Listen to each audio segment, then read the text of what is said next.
السلام عليكم ورحمة الله وبركاته.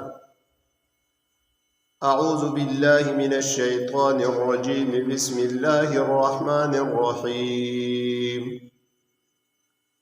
الذي خلقني فهو يهدين، والذي هو يطعمني ويسقين، وإذا مرضت فهو يشفين، والذي يميتني ثم يحيين.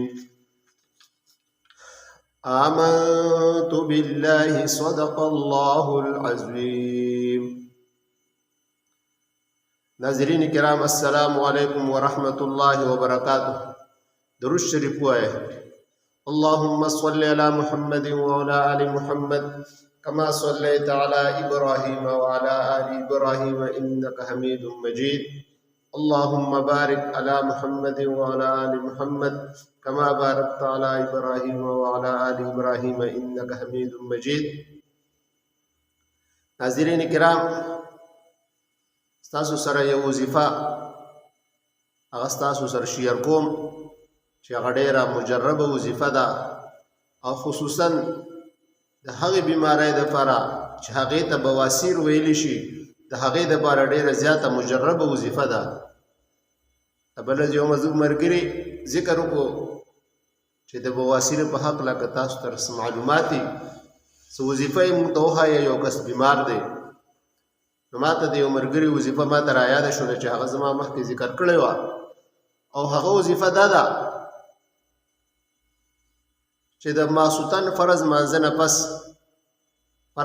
نه پس یو ګیلاس اوبه به راوالې او په هغې باندې به سورة الاعلی یو پې راولولې.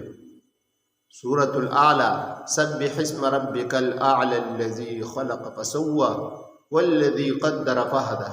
د فرض مانځه د ماسوتن مانځه نه پس دا صورت به په هغې باندې ولولې، او الله رب العزت هغه اوبه به بیا وڅښې. الله رب العزت به د دې خپل کلام په برکت سره به الله رب العزت چې کوم دی بیمار له به الله رب العزت شفا به ورکړي. لیکن ناظرین کرام، د دې دپاره شرط دا دی چې دا عمل به 3 هفتې به مسلسل به دا عمل کوي، او بل د دې دپاره شرط دا دی چې د فرض مانځه نه پس به دا عمل کوي. د ورځې به دا عمل یو پېره کوي، که هغه د سحر فرض مانځه نه پس د ماسپښین، خو لیکن د فرض مانځه نه پس پې کوي. دا 2 شرطونه دي. انشاءالله